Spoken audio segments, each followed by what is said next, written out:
Faleminderit kryetare. Atëherë unë po I prezantoj të treja amendamentet tani. Amendamenti I parë ka të bëjë për vendosjen e një fondi 2.54 miliard lekë për dhënien e pagës së 13 të gjithë mësuesve të arsimit parauniversitar. Ka qenë në fakt një kërkesë e vazhdueshme e sindikatave të mësuesve, por edhe e mësuesve, dhe është e pakuptim që Shqipëria të mos ndjeki një standard edhe europian, ku mësuesit në fund të vitit marrin pagën e 13, që është një pagë e barabartë me pagën e tyre që marrin gjatë gjithë vitit. Pra, çdo mësues merr pagën që I takon sipas pagës që paguhet. Propozimi vjen me synimin fillimisht që të rriti motivimin profesional të mësuesve,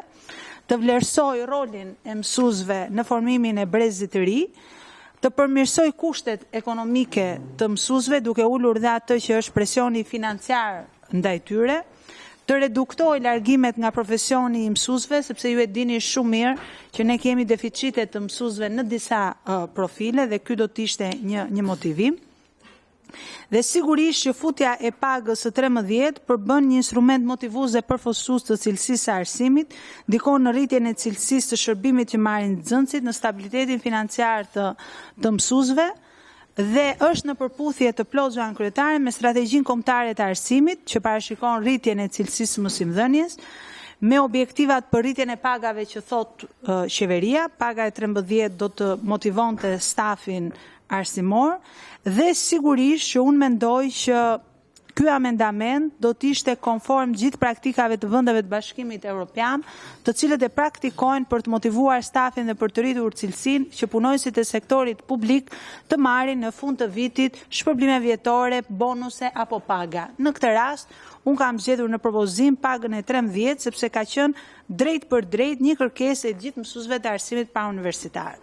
Amendamenti I dytë, dhe unë do mundohem që t'i bie sa më shkurt, sepse do të kemi edhe diskutime tjera ndoshta në seancë. Amendamenti I dytë ka të bëjë me një fond prej 384 milion lekësh që do të përdoret për dyfishimin e numrit të oficerëve të sigurisë në shkolla, duke e çuar atë në 800 duke filluar nga janari 2026. Dhe ky ndryshim të pasurohet në gjitha anenet, tabelat dhe anekset shoqëruese të ligjit. Ju e dini shumë mirë që Shqipëria ka rreth 1400 shkolla nëntëvjeçare dhe të mesme, ndërkohë që sot që flasim ka vetëm 220 oficerë sigurie. Parashikohet për buxhetin e vitit 2026 të shkojnë në 400 dhe propozimi im është që ta dyfishojmë të shkojnë në 800. Dhe kjo vjen edhe si rezultat e disa ngjarjeve të rënda kriminale që janë shoqëruar këto kohë në shkolla. Ju e mbani mend ngjarjen e nëntorit 2024 ku u vra Martin Camaj, që sot në fakt u dënua edhe vrasi I tij me 16 vjet. Sigurisht nuk rikthen në jetë, por është një drejtësi. Ngjarja e pak ditëve më parë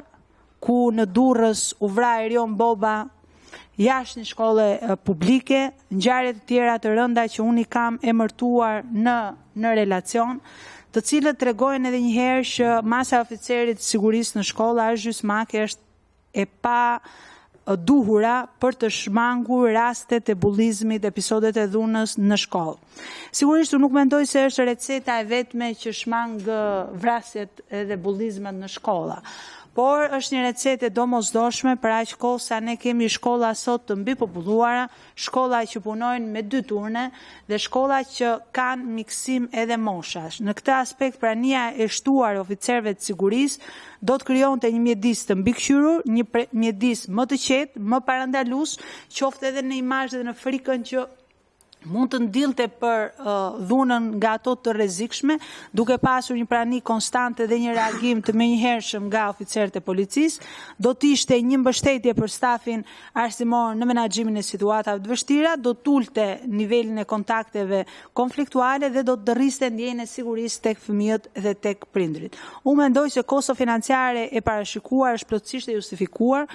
po të kesh parasysh pasojat shumë të mëdha që mund të sjelli incidentet e rënda brenda në shkolla, por dhe ndikimin pozitiv që jep prania e një oficeri sigurie në shkolla. Sigurisht, amendamenti është në harmoni plot me ligjin për arsimin parauniversitar, që i detyron institucionet arsimore të garantojnë sigurinë e nxënësve, ligjin për mbrojtjen e fëmijëve që nënvizon detyrimin e institucioneve për identifikimin dhe parandalimin e rastjeve në rit dhe strategjinë kombëtare të sigurisë publike për reduktimin e bullizmit dhe dhunës në shkollë. Duke marrë parasysh të gjitha sfidat e sigurisë tashmë në mjediset e shkollës, nevojën për mbrojtje të vazhdueshme të fëmijëve dhe domosdoshmërinë për forcimin e strukturave mbështetëse të arsimit, unë juftoj që ta votoni këtë amendament për dyfishimin e oficerëve të sigurisë në shkolla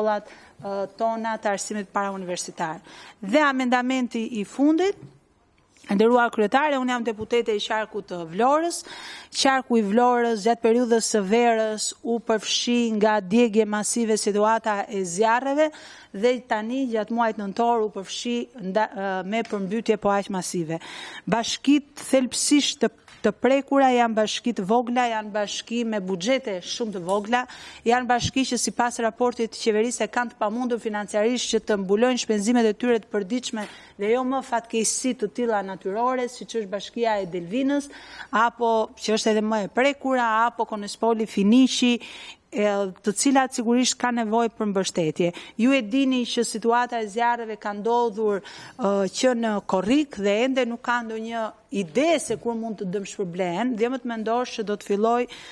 për situatën e përmbytjeve. Në këtë aspekt, duke ju paraqitur pak problemin, kam kërkuar dhe uroj që të miratohet fondin e kontingjencës për 2 miliard lek i destinuar për qarkun Vlorë, që të shpërndahet në mënyrën e tillë 1.5 miliard lek si kompensim financiar ndaj banorëve dhe bizneseve, pronat e cilës janë dëmtuar nga zjarret apo nga përmbytjet e ndodhura gjatë vitit 2025 dhe 0.5 miliard lek për rehabilitimin e infrastrukturës së dëmtuar nga këto përmbytje, sepse ka dhe disa ura, disa rrugë në fshatra që janë dëmtuar të paktën në qarkun tonë. Kompensimi financiar ndaj banorëve dhe bizneseve do të jepet sipas përcaktimeve me vendim të Këshillit të Ministrave, i cili do të miratohet brenda janarit të vitit 2026. Shteti ka detyrim ligjor dhe kushtetues që të mbrojë qytetarët nga pasojat e fatkeqësive natyrore, si dhe të sigurojë mekanizma të efektshëm për rekuperimin dhe kompensimin e dëmeve. Alokimi i këtij fondi për ta garanton trajtim të drejtë, transparent, të shpejtë ndaj banorëve të dëmtuar në përputhje edhe me parimet e solidaritetit social dhe përgjegjësisë publike që kemi neve të gjithë bashkë si ligjvënës. Ju kujtoj që banorët e prekur janë banorë të zonave shumë të varfra të Shqipërisë, të cilët janë dëmtuar i vetmi burim jetese që kishin, ose janë dëmtuar kullotat, ose janë dëmtuar pjesa e kafshëve dhe baktive që ata kishin mbashtruar, ose shtëpitë e tyre. Dhe keni parasysh që për të rinisur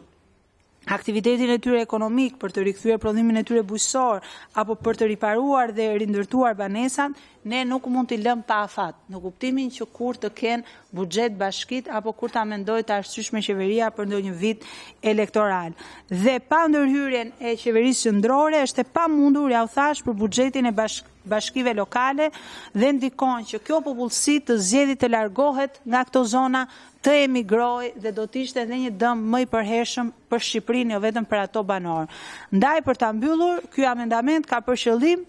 të garantojë shpërblim të barabartë dhe pavonesa, të adresojë dy fatkeqësi natyrore në mënyrë të koordinuar, të mbështesë rikuperimin ekonomik të zonës, e cila është një zonë që ka dhe rëndësi të veçantë edhe turistike, të shmangi krijimin e vonesave me fonde ekzistuese të paqarta që nuk i kanë ende bashkit, dhe sigurisht duke garantuar një proces transparent të monitorueshëm dhe në shërbim të interesit publik. Ju falenderoj shumë, nderuar kryetare, për kohën. Faleminderit.